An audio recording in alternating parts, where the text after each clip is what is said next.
Everyone. तो आज की क्लास में हम ड्राउट्स इन इंडिया कवर करेंगे। ठीक है, सारा जितना भी इसका कंटेंट है सब कुछ मैं आपके लिए लेकर आई हूँ। ड्राउट से रिलेटेड सब कुछ कवर करने वाले हैं हम एक ही वीडियो में। ठीक है, ड्राउट मैनेजमेंट क्या होता है, इसके प्रिवेंशन क्या होते हैं, क्या क्या गवर्नमेंट ने मेजर्स लिए हैं हमारे इंडिया में ड्राउट को कवर करने के लिए, सब कुछ इस वीडियो में हम कवर करने वाले हैं। तो जल्दी से यूट्यूब पे तो चैनल को सब्सक्राइब कर लीजिए, इंस्टा और फेसबुक पे फॉलो कर लीजिए, आईडीज आपके सामने दी गई हैं। चलिए स्टार्ट करते हैं। देखिए, कंटेंट आपको कहीं भी मिल जाएगा, आप गूगल पे भी सर्च कर सकते हो, बुक से भी पढ़ सकते हो, बट यहाँ पर इस पर्टिकुलर वीडियो में आप समझ कर जाओगे। ठीक है, समझने के बाद जब आप उस चैप्टर को पढ़ोगे तो आपके लिए बहुत ईजी हो जाएगा। ड्राउट से रिलेटेड सारी टर्म्स हम आज इस वीडियो में कवर करेंगे, ताकि आपको जब आप चैप्टर पढ़ो तो आपको अनजाना ना लगे, हर एक वर्ड आपको सुनी हुई लगे और समझी हुई लगे, तो आप अच्छे से चैप्टर को समझ लेंगे। ठीक है, तो चलिए स्टार्ट करते हैं। देखिए, धरती का एक ऐसा हिस्सा जहाँ पर बहुत लंबे पीरियड से, बहुत लेंथी पीरियड से रेनफॉल ना हो रही हो, उस जगह को ड्राउट में कंसिडर किया जाता है। ड्राउट को जनरली समझने के लिए वो कैसा दिखता है आप पिक्चर में यहाँ पर देख सकते हो। ठीक है, ठीक है। अर्थ का वो वाला हिस्सा, ठीक है, एक ऐसा, ये अर्थ का पार्ट है जहाँ पर कंटिन्यू टाइम से कोई भी बारिश नहीं हो रही हो। ठीक है, नो रेनफॉल रिकॉर्डेड, कोई रेनफॉल रिकॉर्ड ना हो रही हो और कंटिन्यूसली बारिश ना हो, वो हिस्सा कंसिडर किया जाता है ड्राउट एरिया में। ठीक है, ड्राउट एरिया। अब ड्राउट के कुछ फैक्ट्स समझ लेते हैं। अच्छा, मेट्रोलॉजिकल डिपार्टमेंट में इसके क्या डेफिनेशन है वो भी देख लेते हैं। ठीक है, मेट्रोलॉजिकल डिपार्टमेंट के अनुसार 0.25 mm तक या फिर 0.01 इंच तक जहां पर बारिश हो या उससे भी कम हो, वो वाला एरिया ड्राउट में कंसिडर हो जाता है। ठीक है, according to Indian meteorological department. अच्छा देखिए, इंडियन मेट्रोलॉजिकल डिपार्टमेंट में ना पूरा एक वीडियो लेकर आऊंगी मैं, एक क्लास में पूरी इंडियन मेट्रोलॉजिकल डिपार्टमेंट की रखने वाले। मुझे साल याद नहीं है, बट इतना पता है कि उसके ऊपर एक क्वेश्चन आया था। क्वेश्चन मैं आपको इस क्लास के एंड में बता दूंगी कौन सा क्वेश्चन था और किस तरह से आया था। इंडियन मेट्रोलॉजिकल डिपार्टमेंट एक बहुत अच्छा टॉपिक है, आपको हर फैक्ट उसको पता होना चाहिए। कभी क्या होता है, वन डे एग्जाम में भी आ जाता है। ठीक है, तो हमें उसे ध्यान में रखना है। अच्छा देखिए, जो मैंने आपको चैप्टर पढ़ाया था, कौन सा, मॉनसून ऑफ इंडिया, उसमें मैंने आपको बताया था चेरापूंजी और मानसीराम, ये दो ऐसी जगह है जहाँ पर बहुत ज्यादा एनुअल रेनफॉल होती है। ठीक है, वो एरिया सबसे ज्यादा इंडिया में जो बारिश होती है ना, वो मानसीराम में होती है। ठीक है, ठीक है, उसमें होती है 1200 सेंटीमीटर से भी ज्यादा, एनुअल रेनफॉल 1200 सेंटीमीटर से भी ज्यादा होती है यहाँ पर। ठीक है, अब ड्राउट पीरियड में इवन यहाँ पर भी ड्राउट पीरियड आता है। कैसे? According to Indian meteorological department ये कंसिडर किया गया है, अगर मानसीराम जैसी जगह में भी 1 वीक के अंदर अंदर 0.25 mm तक की बारिश होती है, तो वो वाला वीक, या उससे भी कम होती है, तो वो वाला वीक ड्राउट पीरियड में कंसिडर किया जाएगा। आई बात समझ में? देखिए, अब ये तो हो गई मानसीराम के बाद, जहां पर पूरी इंडिया में सबसे ज्यादा बारिश होती है। अब बात करते हैं नॉर्मल एरिया की। नॉर्मल एरिया में अगर कहीं पर भी 60 सेंटीमीटर से कम बारिश हो, 60 सेंटीमीटर से कम बारिश हो, तो उसको भी ड्राउट प्रॉन एरिया कहा जाएगा। वर्ड्स ध्यान रखिएगा, टर्म्स ध्यान रखिएगा। ड्राउट प्रॉन एरिया कहा जाता है उस जगह पे जहां पर 60 सेंटीमीटर से नॉर्मल जगह पर बारिश हो रही है, या फिर 60 सेंटीमीटर से कम, या फिर जितनी उसमें एनुअल रेनफॉल हो रही है उसके 20% से कम अगर बारिश होती है, 20% से कम। ठीक है, तो उस एरिया को भी ड्राउट प्रॉन एरिया में माना जाएगा। अच्छा, मुझे दो इंडिया के डाउट प्रॉन एरिया बता सकते हो? चलिए मैं बताती हूँ आपको। ये है हमारा इंडिया, रफली मैंने यहाँ पर ड्रॉ करा है। ठीक है, तो वेरी ड्रास्टिकली या क्रॉनिक ड्राउट प्रॉन एरिया हमारे इंडिया के कौन से हैं? सबसे पहला है वेस्ट ऑफ अरावली। अरावली यानी कि ये राजस्थान वाला जो पार्ट है इंडिया का, यहाँ पर अरावली हिल्स है, उसके जो वेस्ट वाला पार्ट है यानी कि ये वाला पार्ट, ठीक है, वो बहुत ही ज्यादा क्रॉनिक ड्राउट प्रॉन एरिया है। ठीक है, क्रॉनिक ड्राउट प्रोन एरिया है। सेकेंडली कौन सा आता है, सेकेंड आता है जो मैंने आपको मॉनसून ऑफ इंडिया में भी पढ़ाया था। कौन सा आता है, जो भी हमारा रेन शैडो वाला एरिया आता है वेस्टर्न घाट का, वेस्टर्न घाट का रेन शैडो वाला area is considered as drought prone area. ठीक है, ईस्ट ऑफ वेस्टर्न घाट, यानी कि कौन सा वाला एरिया, ये है हमारा वेस्टर्न घाट। वेस्टर्न घाट के इधर वाला जो एरिया है, ईस्ट वाला एरिया, ठीक है, ये हमारी इंडिया की क्रॉनिक ड्राउट प्रॉन एरिया में आता है। ठीक है, क्रॉनिकली ड्राउट प्रॉन एरिया है हमारे इंडिया का सबसे ज्यादा जहां पर ड्राउट सूखा पाया जाता है। ठीक है, एक टर्म और आती है डेजर्टिफिकेशन। ठीक है, वो आपके इस चैप्टर में नहीं है, वो आपके सॉइल वाले चैप्टर में, इंडियन ज्योग्राफी। ठीक है, तो वहां पर मैं आपको पढ़ाऊंगी, ड्राउट प्रॉन एरिया में आ जाता है। ठीक है, अच्छा क्यों आता है ये यहाँ पर इसको क्रॉनिकली ड्राउट प्रोन एरिया क्यों बोला गया है, क्योंकि मैंने आपको बताया था जब भी माउंटेन्स होती हैं, देखें ये है आपकी माउंटेन, क्या है ये, माउंटेन, यहाँ पर बारिश आई, बादल यहाँ इस माउंटेन से टकराए और यहाँ पर बारिश हो गई। ठीक है, अब क्या होता है, जब माउंटेन के बीच में आ जाने से इस वाले एरिया में या तो 20% से भी लेस बारिश होती है या फिर बारिश होती ही नहीं है। तो ये वाला एरिया जो माउंटेन के इधर वाला एरिया है वो आ जाता है रेन शैडो एरिया में। उसी तरीके से ये जो हमारा एरिया है, जब हमारा इंडियन मानसून आता है, इंडियन मानसून की पूरी क्लास मैंने आपको अपलोड कर रखी है, ऑनलाइन भी ऑफलाइन भी पढ़ा रखी है। ठीक है, इंडियन मानसून वाली क्लास में आप देखिएगा, वेस्टर्न घाट में जब भी हमारा मानसून यहाँ पर आता है, वेस्टर्न घाट के इधर इधर बारिश हो जाती है और ये वाला जो एरिया है ये 20% एरिया में या फिर नो रेन जोन में आता है, जिसे हम रेन शैडो कहते हैं। रेन शैडो मैंने बहुत अच्छे से एक्सप्लेन किया हुआ उसमें। ठीक है, उसे हम रेन शैडो कहते हैं। देखिए ड्राउट वाला एरिया वो होता है जहाँ पर 20% से लेस देन बारिश होती है या फिर 60 सेंटीमीटर से लेस बारिश हो, एनुअल रेन। ठीक है, उसे कहते हैं ड्राउट प्रोन एरिया। बट इस ये बात ध्यान रखिएगा, एग्जाम पॉइंट ऑफ व्यू से बहुत ज्यादा इंपॉर्टेंट है, इस एरिया में, इस रेन में जितनी भी कैनाल्स हैं, ट्यूबवेल है या इरिगेशन सिस्टम के थ्रू जहाँ पर भी सिंचाई की जा रही है, वो यहाँ पर कंसिडर नहीं किए जाते। इस 20% रेन में या फिर इस 60 सेंटीमीटर जो एनुअल रेन है, इसमें जितनी भी इरिगेशन वाला एरिया है या फिर ट्यूबवेल वाला एरिया है जहाँ पर इरिगेशन सिस्टम से सिंचाई हो रही हो, ठीक है, या फिर कोई भी कैनाल के थ्रू सिंचाई हो रही हो, उस एरिया में वो चीज इंक्लूड नहीं होती है, वो पानी, वो रेन इंक्लूड नहीं होती है। ठीक है, ऐसा एरिया जहाँ 20% से लेस बारिश तो हो रही है, बट हमने कैनाल को इंक्लूड नहीं किया है उस 20% के अंदर। कैनाल इरिगेशन सिस्टम या फिर कैनाल सिस्टम या फिर ट्यूबवेल से जितना भी हम पानी ले रहे हैं, उस चीज को कंसिडर नहीं किया जाता है। ठीक है, बहुत छोटी छोटी बातें हैं बट बहुत ज्यादा इंपॉर्टेंट बातें हैं, डीप नॉलेज की इंडियन ज्योग्राफी। मैं आपको एग्जाम पॉइंट ऑफ व्यू से बता वो मैं आपको एग्जाम पॉइंट ऑफ व्यू से बताती हूँ। ठीक है, तो इस बात का ध्यान रखिएगा, इरिगेशन कैनाल्स इसमें इंक्लूड नहीं होती है इस 20% में, जो एनुअल रेनफॉल होती है ड्राउट प्रॉन एरिया के हिसाब से। अच्छा, मुझे आप लोग कमेंट में बता सकते हो कि ऐसा ड्राउट प्रॉन एरिया हो बहुत ज्यादा जहाँ पर इरिगेशन कैनाल सिस्टम लगाया गया हो। ठीक है, जल्दी से बताओ, वीडियो के एंड में मैं इसका आंसर जरूर बताऊंगी। ये इन्हीं एरिया तो मैं आपको पढ़ा चुकी हूँ ना इनडायरेक्टली, मैं आपको उसमें मैंने आपको बता दिया, बट मैं ऐसा इरिगेशन सिस्टम पूछ रही हूँ जो ड्राउट प्रॉन एरिया में लगाया गया हो। ये 20th सेंचुरी कह लीजिए, 20वीं सदी के या फिर जितने भी मेजर ड्राउट्स पड़े थे उसके बारे में पढ़ते हैं। तो 3 ड्राउट मेजरली पड़े थे, पहला पड़ा था महाराष्ट्र में, दूसरा पड़ा था बिहार में और तीसरा पड़ा था कालाहांडी में। ठीक है, तो ये 3 नाम है, कौन कौन से सन में पड़ा था वो भी मैंने यहाँ पर इंक्लूड कर दिया, आप चाहें तो स्क्रीनशॉट ले सकते हैं। ठीक है, महाराष्ट्र का ड्राउट पड़ा था 1965 से 1966 तक, बिहार पड़ा था 1966 से 1967 तक, और कालाहांडी जो ड्राउट था वो पड़ा था कालाहांडी में 1996 से लेकर 1997 तक। अच्छा, लास्ट डिकेड की बात करते हैं तो आंध्र प्रदेश, कर्नाटका एंड वेस्टर्न तमिलनाडु का एरिया। ठीक है, वो ये ऐसे एरिया है जहाँ पर बहुत सारे फार्मर्स ने सुसाइड किया। क्यों? क्योंकि कंटिन्यूस डेफिशिएंसी हो गई थी रेन की।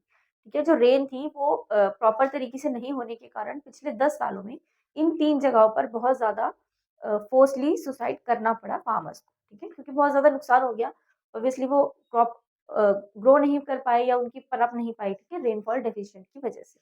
ठीक है, तो ऐसा ऐसा नहीं है 10 साल में ही, हर साल ऐसा होता ही है, पिछले 5-6 सालों में भी। सबसे ज्यादा 2009 में ड्राउट पड़ा था। ठीक है, उसका रीज़न क्या था? इंडियन मानसून का फेल होना।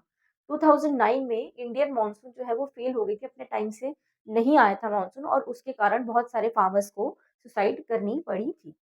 तो 2009 के ड्राउट में ऐसा हो गया, ठीक है, majorly part of the India is considered as the drought part, क्योंकि यहाँ पर मानसून नहीं हुआ था, ठीक है, मानसून के फेल होने की वजह से, ठीक है। और ड्राउट जो 2016 में आया था उसमें भी फार्मर्स को फोर्सली सुसाइड करनी पड़ी थी, ठीक है। बहुत न्यूज़ में चला था कि 2009 की और 2016 का ड्राउट पीरियड ऐसा था जहाँ पर बहुत सारे फार्मर्स को मजबूरन आत्महत्या करनी पड़ी थी।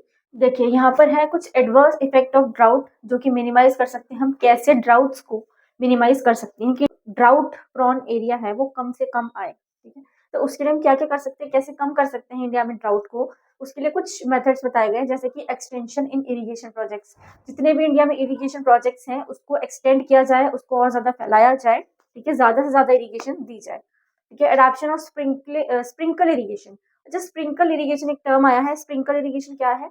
जहाँ पर हम फील्ड को स्प्रिंकल करते हैं इरिगेशन करने के लिए। जैसे सपोज कोई फील्ड है, वहाँ पर इरिगेशन की जरूरत है, तो स्प्रिंकल स्प्रिंकल देखा है ना आपने, जैसे छिड़काव करना, उस चीज को, पानी का छिड़काव करना, ठीक है, उसे कहते हैं इरिगेशन। उस तरीके से पानी देना, ठीक है। Deviation of water to the required crops, ठीक है। डिविएशन ऑफ वाटर यानी कि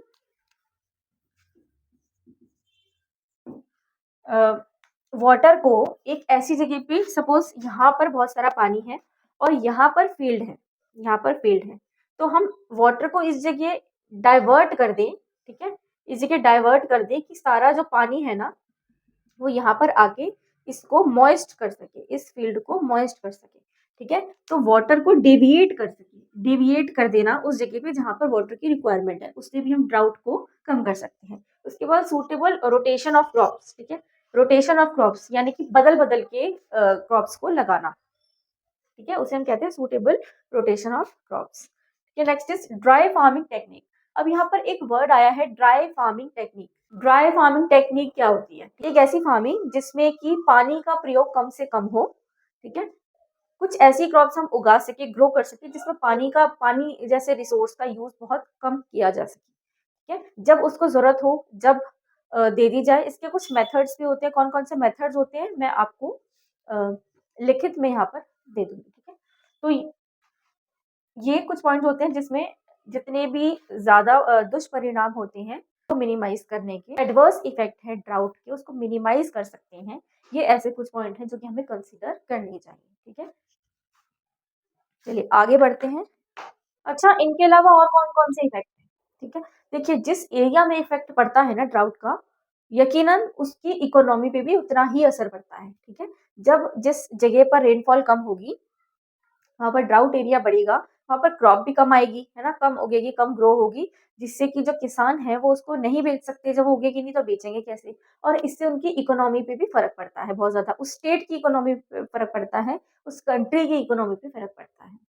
जितने भी स्टूडेंट्स ऑनलाइन पढ़ रहे हैं, यूट्यूब पे चैनल को सब्सक्राइब कर लीजिए, इंस्टा फेसबुक पे फॉलो कर लीजिए, आईडीज आपको प्रोवाइड की गई हैं। वीडियो को लाइक जरूर कीजिए। इंडियन ज्योग्राफी डिटेल में पढ़ रहे हैं हम, वीडियो को लाइक करते चलिए, ठीक है। और लाइव भी बहुत जल्दी आऊंगी मैं, लाइव सेशन रखेंगे, लाइव सेशन भी रखेंगे, ठीक है, इंडियन ज्योग्राफी पे। एक जनरल लाइव सेशन तो बनता है ना, है ना? एक लाइव सेशन देखूंगी, बता दूंगी पहले, ठीक है। चलिए, आफ्टर इंडिपेंडेंस जितने भी ड्राउट प्रॉन ईयर्स रहे हैं उसके बारे में बात करते हैं। आफ्टर इंडिपेंडेंस कितने सालों में हमें कौन कौन से ड्राउट्स झेलने पड़े हैं पिछले 100 सालों में, वो एक बार कंसिडर कर।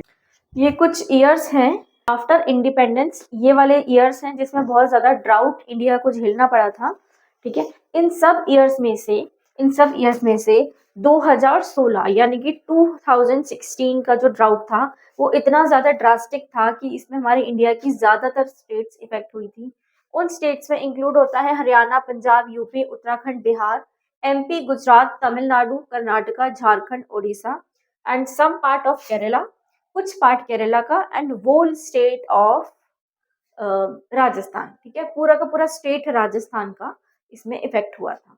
तो पिछले 100 सालों में ये कहा जा सकता है कि 2016 अकॉर्डिंग टू एक्सपर्ट्स बता रही हूँ जो मेट्रोलॉजिकल इंडियन मेट्रोलॉजिकल डिपार्टमेंट के एक्सपर्ट थे, उन्होंने ये रिजल्ट निकाला कि पिछले 100 सालों में जितना ड्रास्टिक इफेक्ट इंडिया पर इन स्टेट्स पर पड़ा है, कौन से सन के ड्राउट में पड़ा है? 2016 में। ठीक है, तो पिछले 100 सालों में 2016 का ड्राउट बहुत ज्यादा ड्रास्टिक इफेक्ट देने वाला था। सबसे ज्यादा इफेक्ट इन स्टेट्स को पड़ा था। चलिए अब पढ़ते हैं ड्राउट को मैनेज कैसे करते हैं। ड्राउट पड़ जाता है, ऑब्वियसली ड्राउट पड़ेगा तो क्रॉप्स नहीं उगेंगी, है ना। क्रॉप्स नहीं उगेंगी तो फार्मर्स का भी नुकसान होगा, हमारे इंडिया की इकोनॉमी का नुकसान होगा, उस स्टेट की इकोनॉमी का इफेक्ट पड़ेगा, है ना। तो ऐसी कौन सी चीजें हैं जिससे हम ड्राउट को मैनेज कर सकते हैं, उसको कम कर सकते हैं, किस तरह से मैनेज किया जाए। ड्राउट अगर पड़ गया है तो उसे कैसे हटाया जा सके, और जो ड्राउट होने वाली ऐसा एरिया जहाँ पर ड्राउट पड़ने वाला है उस चीज को ओवरकम कैसे करके कुछ ऐसा मैनेज किया जाए जहां पर वो ड्राउट उस जगह पे ना पड़े। ठीक है, तो इस चीज को मैनेज करने के लिए कौन कौन से पॉइंट्स हैं उसे कंसिडर कर लेते हैं। ड्राउट को हम मैनेज कैसे करते हैं? Bye 5 year plan. गवर्नमेंट ने क्या क्या स्टेप्स लिए? सबसे पहले हम ड्राउट को मैनेज करते हैं 5 ईयर प्लान के तहत। ऐसी ऐसी स्कीम्स 5 ईयर प्लान में हम बनाए कि ड्राउट को मैनेज किया जा सके, ठीक है, उसको कम किया जा सके। पीडीएस यानी कि पब्लिक डिस्ट्रीब्यूशन सिस्टम, ऐसी क्रॉप्स को उगाया जाए, कुछ जहां पर भी ज्यादा उग सकती हैं उस क्रॉप्स को उगाया जाए, और पब्लिक डिस्ट्रीब्यूशन सिस्टम के अकॉर्डिंग उस ड्राउट प्रॉन वाले इफेक्टेड एरिया में मतलब उसको रिलीफ किया जाए। ड्राउट को मैनेज करने के लिए पब्लिक डिस्ट्रीब्यूशन सिस्टम बनाया गया जिसमें हम जरूरतमंदों को अनाज देने लगे। ठीक है, जो कि राशन, ऑब्वियसली हम राशन के नाम से जानते हैं, जिसमें राशन दिया जाता है जरूरतमंद को, जिसके लिए प्राइजेस थोड़े कम होते हैं। ठीक है, वो पीडीएस सिस्टम में आता है, वो भी गवर्नमेंट की स्कीम है, पब्लिक डिस्ट्रीब्यूशन सिस्टम। ठीक है, नेक्स्ट करते हैं बिफोर 1987 से गवर्नमेंट ने क्या इनिशिएटिव लिया था कि गवर्नमेंट रिलीव किया था पीपल को by providing employment opportunities to the affected people which are affected by the droughts. ठीक है, उनको रिलीव करने के लिए एम्प्लॉयमेंट अपॉर्चुनिटीज दी गई थी। उसके बाद aim to provide more food. देखिए जहां पर भी अनाज उग सकता है, जो ड्राउट प्रॉन एरिया नहीं है, वहां से ज्यादा अनाज उगाकर उस जगह पे देना जहां पर ड्राउट प्रॉन एरिया हो। ठीक है, जितना हो सके प्रोड्यूस करो, ठीक है, फूड को प्रोड्यूस करो, ठीक है, ताकि ड्राउट जो है वो आए ही ना। ठीक है, अब एक वर्ड आता है एडहॉक। एडहॉक टेक्निक या फिर एडहॉक रिलीफ प्रोजेक्ट्स क्या होते हैं? इन जनरल हम कहें तो एडहॉक क्या होता है, लगा लीजिए जैसे जब जरूरत हो आपको, जब भी जरूरत हो उस चीज को, जब रिलीफ उसका मिल जाए, उसे कहते हैं एडहॉक। ठीक है, सपोज अभी मुझे इस चीज की जरूरत है, ठीक है, मुझे किसी मार्कर की जरूरत है, पैसों की जरूरत है, तो उस पर्टिकुलर जगह पे मेरी जो नीड है वो पूरी हो जाए, कि उसे कहते हैं एडहॉक। मतलब गवर्नमेंट ऐसी ऐसी स्कीम्स निकाले, ऐसी ऐसी टेक्निक्स निकाले जहां पर जिसको जो जरूरत हो वो मिल जाए, उसे कहते हैं एडहॉक। ठीक है, कुछ ऐसे सोशल इकोनॉमिक फैक्टर्स और हाइड्रो एग्रीकल्चर फैक्टर्स। ठीक है, सोशल इकोनॉमी मतलब जो ही हमारे समाज से रिलेटेड है, जो हम इकोनॉमी से रिलेटेड है, जो हमारी, ठीक है, जो पैसों से रिलेटेड है हमारी इंडिया की या स्टेट के किसी की। ठीक है, हाइड्रो एग्रीकल्चर फैक्टर्स मतलब जो वाटर से रिलेटेड एग्रीकल्चर पे डिपेंडेंसी है जो फैक्टर्स। ठीक है, तो सबसे पहले सोशल इकोनॉमिक फैक्टर्स के बारे में बात करते हैं। क्रॉप प्रोडक्शन डेटा, कौन सी स्टेट का कितना क्रॉप प्रोडक्शन डेटा है, यानी कि कौन सी स्टेट में कितनी क्रॉप उग रही है, इस चीज पे डिपेंड करता है रिलीफ देने के लिए। ठीक है, हम ये फैक्टर्स क्यों पढ़ रहे हैं? हम ये फैक्टर्स इसलिए पढ़ रहे हैं ताकि जो ड्राउट प्रॉन एरियाज हैं वहां पर हम रिलीफ दे सकें। वो रिलीफ देना किन फैक्टर्स पे डिपेंड करता है, ये यहाँ पर बताया गया है।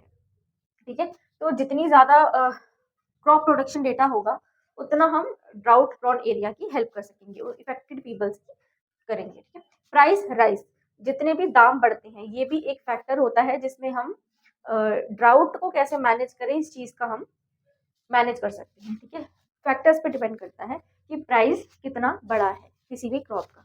ठीक है, migration of drought affected people. ठीक है, माइग्रेशन मतलब एक जगह से दूसरी जगह जाना। ठीक है, जो भी ड्राउट वाला एरिया होता है वहां के जो लोग हैं वो दूसरी जगह पे माइग्रेट जब करते हैं, इस चीज का फर्क पड़ता है जब हम उन्हें रिलीफ देते हैं। ठीक है, ड्राउट प्रॉन एरिया से रिलीफ देने का एक ये भी तरीका बनता है कि जितना भी एरिया ड्राउट में आ गया है उसको माइग्रेट कर दो, पीपल को माइग्रेट कर दो नॉन ड्राउट एरिया में। Increase rate of crime due to drought, जब ड्राउट बढ़ता है तो ऑब्वियसली जो फार्मर्स होते हैं ऑब्वियसली उनकी लाइफ तो इफेक्ट होती है, उसके बाद जो क्राइम रेट होता है वो भी बढ़ता है। ठीक है, ऑब्वियसली जब इकोनॉमी की कमी होगी, पैसों की कमी होगी, क्रॉप नहीं उगेगी, रेनफॉल नहीं होगी, तो ऑब्वियसली क्राइम रेट उस जगह का बढ़ जाता है। ठीक है, उसके बाद हाइड्रो एग्रीकल्चर फैक्टर्स के बारे में बात करते हैं। Rainfall, rainfall is the most important factor. ठीक है, जहाँ पर ड्राउट को कंसिडर किया जाता है, जहाँ पर रेनफॉल नहीं होगी, कंटिन्यूसली नहीं होती है, वो हमें ड्राउट की सिचुएशन पैदा कर देती है। ठीक है, वाटर लेवल रिजर्वेशन, हमें जब भी हमें ड्राउट को मैनेज करना है या फिर ड्राउट से रिलीफ देना है, तो हमें इस बात का ध्यान रखना है कि वाटर लेवल वहाँ का कितना होना चाहिए और रिजर्वॉयर्स होनी चाहिए वहाँ पर। ठीक है, प्रोग्रेस ऑफ क्रॉपिंग पैटर्न। ठीक है, क्रॉपिंग पैटर्न का मतलब है जब भी हम कोई भी क्रॉप उगाएंगे, कोई भी क्रॉप ग्रो हो रही है, उस टाइम पे हमें क्रॉपिंग का पैटर्न देखना है कि वो कैसे ग्रो होती है। उससे हम पता लगा सकते हैं किसी भी सॉइल की, किसी भी मिट्टी की, कि हमें साइंस पता चलते हैं कि अर्ली ड्राउट स्टेज का पता चल जाता है कि इस जगह पे ड्राउट आने वाला है। ड्राउट का मतलब होता है ऑब्वियसली सूखा पड़ना। ठीक है, तो ड्राउट सिचुएशन को early signs of detecting the drought situation, मतलब क्रॉप पैटर्न को ऑब्जर्व करना, ताकि हम डिटेक्ट कर सकें कि ड्राउट वाली सिचुएशन कब आने वाली है और कितने दिन, कितनी सालों में आने वाली है। उस हिसाब से ड्राउट को रिलीव करना, उसको मैनेज करना। इन फैक्टर्स का स्क्रीनशॉट आप ले सकते हो। उसके बाद पढ़ते हैं डीपैप। डीपैप क्या है? Drought prone area programme. ठीक है, ये एक प्रोग्राम है जो कि सेंट्रल गवर्नमेंट ने लॉन्च किया है। ठीक है, किया मतलब पहले किया था। ये अर्लीस्ट एरिया डेवलपमेंट प्रोग्राम है, सबसे पहला एरिया डेवलपमेंट प्रोग्राम जो सेंट्रल गवर्नमेंट ने लॉन्च किया था।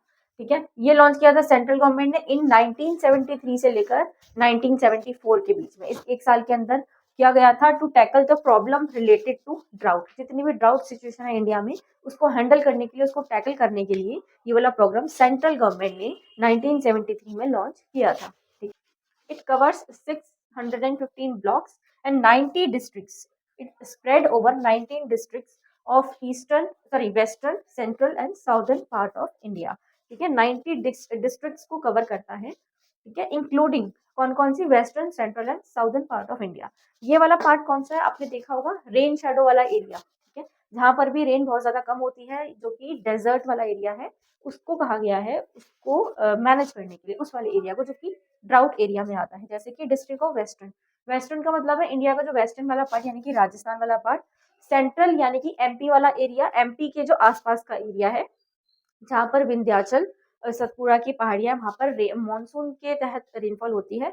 बट जो उसके पीछे वाला एरिया है और अप एंड डाउन वाला जो एरिया है, वहां पर रेनफॉल नहीं होती है रेन शैडो की वजह से, तो वो वाला एरिया। और साउथर्न पार्ट वाला एरिया जो कि वेस्टर्न घाट के ईस्ट में है, वो सब एरिया रेन शैडो के कंसेप्ट में आता है। तो वहां पर रेन बहुत ज्यादा कम होती है, तो सिचुएशन पैदा हो जाती है ड्राउट की। ठीक है, मे बी उसको ड्राउट वाली सिचुएशन ना आए, इसलिए उसे मैनेज करने के लिए हमें कुछ स्टेप्स उठाने पड़ते हैं। ठीक है, तो ये था आपका ड्राउट इन इंडिया। उसके बाद कुछ ऐसे पॉइंट्स कंसीडर करते हैं, मेन ऑब्जेक्टिव क्या क्या होती है। ठीक है, इस जो डीपैप है, ये जो गवर्नमेंट ने जो स्कीम लॉन्च करे हैं, इसके मेन ऑब्जेक्टिव क्या क्या हैं, इसको मैं आपको पूरा, बहुत सारे पॉइंट्स हैं, मैं आपको स्क्रीन पर दे दूंगी, आप उसको स्क्रीनशॉट ले लो, या आपको अच्छे से समझा दूंगी वर्ड टू वर्ड, जितने भी डिफिकल्ट वर्ड्स आते हैं उसमें। ठीक है, वो भी अच्छे से समझा दूंगी। ठीक है, कुछ वर्ड्स होते हैं ना, जैसे नहीं समझ में आते, जैसे मैंने इस वीडियो में आपको बताया ड्राई फार्मिंग क्या होती है, एड हॉक टर्म क्या होती है। तो ये वाली टर्म कुछ ऐसी हैं जो इम्पोर्टेंट हैं, जो नहीं समझ में आती हैं। ठीक है, लेमन लैंग्वेज में उसको समझाने की कोशिश करिए, आई होप अच्छे से समझ में आई होगी। ये डीडैप के कुछ मेन ऑब्जेक्टिव्स कह लीजिए या फंक्शंस कह लीजिए, क्या क्या करता है डीडैप? To make the judicious and scientific utilization of agriculture land, water and livestock resources. ठीक है, साइंटिफिक यूटिलाइजेशन को, एग्रीकल्चर लैंड को, वाटर को, जितना भी रहने खाने और उसका जितना भी सामान है, उसको मैनेज करता है। ठीक है, to enhance and stabilise the income of the people of drought prone area. जो भी ड्राउट प्रोन एरिया में पीपल रहते हैं, उनकी इनकम को स्टेबल करता है, इन्हांस करने की कोशिश करता है। ठीक है, जो कि हमारे सोसाइटी के वीकर सेक्शन वाले पीपल हैं, उनके लिए काम करता है। थर्ड पॉइंट देखिए, हमारा जो इकोलॉजिकल बैलेंस है वो रिस्टोर रहे, वो बैलेंस बना रहे, ये जिम्मेदारी भी डीडैप की ही होती है। जब इकोलॉजिकल बैलेंस प्रॉपर तरीके से बना रहेगा, जब ये सब चीज़ें अच्छे से वर्क करेंगी, तो ये टोटल जो जिम्मेदारी है वो ड्राउट प्रॉन एरिया प्रोग्राम की ही होती है। अब देखते हैं कुछ ऐसे इम्पॉर्टेंट एलिमेंट्स, ठीक है, जो कि डीपैप के अंतर्गत आते हैं। ठीक है, जैसे कि integrated water shade management and management of water resources. Water resources ये वाटर शेड मैनेजमेंट जितने में ये एक इम्पॉर्टेंट एलिमेंट है। जितने भी soil and moisture conservation measures हैं वो सभी एक इम्पॉर्टेंट एलिमेंट आता है डीपैप में। एफॉरेस्टेशन बहुत इम्पॉर्टेंट है, ठीक है। सोशल एंड एग्रो फॉरेस्ट्री के लिए एक स्पेशल एलिमेंट बन जाता है, ठीक है। एफॉरेस्टेशन एज ऑन ज़्यादा से ज़्यादा पेड़ को लगाना। बाकी सारे पॉइंट्स मैं यहाँ पे मेंशन कर रही हूँ, मेन ऑब्जेक्टिव जो हैं डीपैप। कुछ भी आपको नहीं समझ में आएगा तो मुझे बता देना कमेंट सेक्शन में या फिर मेल कर देना, मैं आपको नेक्स्ट वीडियो में समझा दूँगी। एक बार अच्छे से पढ़ लेना क्योंकि लॉन्ग आंसर्स के पॉइंट ऑफ व्यू से इम्पॉर्टेंट है, ठीक है। लॉन्ग आंसर्स में आ सकता है और ऑब्जेक्टिव में आएगा तो ऐसे भी आ सकता है। 4 आपको कोई भी 3 मेन ऑब्जेक्टिव दे देगा और 4th वाला ऐसे ही दे देगा, ठीक है। आपको बताना है इनमें से कौन सा मेन ऑब्जेक्टिव है डीपैप का, ठीक है। तो इस तरीके से भी आप लर्न कर सकते हो, मतलब आपको करना ही है, ठीक है। सारे आपको पता होंगे ना पॉइंट्स, जब भी तो आप ऑब्जेक्टिव में भी आंसर्स दे पाओगे ना। एक एक पॉइंट को बहुत अच्छे से समझना। मैं यहाँ पे सारे एक्सप्लेन इसलिए नहीं कर रही हूँ कि वीडियो बहुत ज़्यादा ऑलरेडी लॉन्ग हो गया है, बट अगर आप कमेंट में मेंशन कर दोगे तो मैं एक्सप्लेन कर दूँगी। नेक्स्ट एक अलग से वीडियो बना के सारे पॉइंट्स एक्सप्लेन कर दूँगी। आगे देखते हैं करंट सिनेरियो क्या है डीपैप का, ठीक है। तो ईयर मेंशन करा गया है और रीजन मेंशन करा गया है कि इस प्रोग्राम ने कौन से ईयर में किस किस रीजन में काम किया है और क्या काम किया है। इसको आप एक बार पढ़ लीजिएगा। कॉम्पिटिटिव एग्जाम में कुछ नहीं पता कहाँ से कौन सा क्वेश्चन उठा के दे दे, तो मेक श्योर आप सब कुछ एक बार से पढ़ लें। वीडियो को लाइक कीजिएगा, ठीक है। इंस्टा और फेसबुक पे प्रतिमा शर्मा, प्रतिमा अकेडमी के नाम, फेसबुक पे फॉलो कीजिएगा। अचीवमेंट जो कि डीप ऐप ने इंक्लूड करी है, क्या क्या इंक्लूड करी है। डीप ऐप के कुछ मेजर प्रोजेक्ट्स के बारे में पढ़ते हैं, ठीक है। कौन कौन से मेजर प्रोजेक्ट्स हैं जो डीप ऐप के, जो सेंट्रल गवर्नमेंट ने स्कीम को लॉन्च किया था, उस स्कीम के अकॉर्डिंग 2 या 3 ऐसे मेन प्रोजेक्ट्स हैं जो कि इसके अंदर आते हैं। जैसे कि इरिगेशन कैनाल ऑफ, जो मैंने आपको क्वेश्चन पूछा था कि ड्राउट प्रोन एरिया में ऐसा कौन सा इरिगेशन प्रोजेक्ट है, तो वो है राजस्थान का इंदिरा गांधी कैनाल ना, वो एक इरिगेशन कैनाल है। उसके बाद सरदार सरोवर प्रोजेक्ट जो कि नर्मदा रिवर के ऊपर है, सरदार सरोवर प्रोजेक्ट, ये भी डीप ऐप के तहत ही लॉन्च किया गया था। उसके बाद central arid research institute Jodhpur में है, जो उसने प्रमोट किया था ड्राउट रेजिस्टेंस ट्रीज प्लांट और क्रॉप, ऐसी क्रॉप और ऐसी ट्रीज उगाए जाएं इस स्कीम के तहत, ठीक है, जो कि रेजिस्ट कर सकें ड्राउट को। रेजिस्ट मतलब रोक सके, रेजिस्ट करना मतलब किसी चीज को रोक सकना, ठीक है। तो ये वाले इंस्टीट्यूट ने ऐसे ट्रीज, ऐसे क्रॉप्स उगाने शुरू करे, ठीक है। ऐसा प्रोग्राम लॉन्च करा जिससे कि जो ड्राउट है वो प्रमोट ना हो, ठीक है, ड्राउट को रजिस्ट कर सके, ठीक है। तो ये 3 मेन प्रोजेक्ट्स थे। चलिए मिलती हूँ आपसे एक और वीडियो में, ठीक है। वीडियो को लाइक कीजिएगा, इंस्टा फेसबुक पे फॉलो कीजिएगा, आईडीज आपके सामने है। मिलती हूँ आपसे नेक्स्ट एक और हेल्पफुल वीडियो के साथ। तो बाय, टेक केयर।